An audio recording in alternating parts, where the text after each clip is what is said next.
What's happening, Panda Nation? Peter from Panda here. This is going to be a quick look at some valve stem caps. Just picked these up to dress up my black wheels on my Maserati.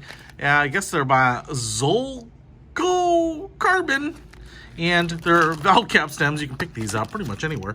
You know, I think these were about $6, and I just want to show them to you because right now I have some black caps on there, but since I have upgraded now to black wheels, I thought why not throw on some black stems to kind of blend in, but show my love for the Mazzies here. So just want to give you a quick look at it because as you can see here, what we have is aluminum construction, some knurling.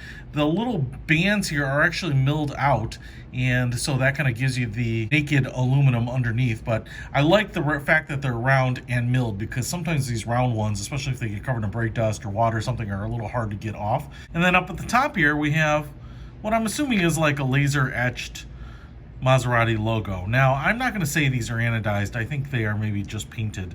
I don't know. They might be anodized, but that's what they look like. Now, let's take a look at them on the car. Okay, so they're super easy to install, and what I like is that I have the black wheel here, a little bit of silver, and so the black cap there kind of blends in. It doesn't really stick out. It is a larger cap than what I took off there, but the little silver accents and then the logo on there, I think kind of hides away nicely, but it's just a little detail that someone might notice. Hey, if you want to pick these up, I'll put a link to them in the description. Peter from Panda, out.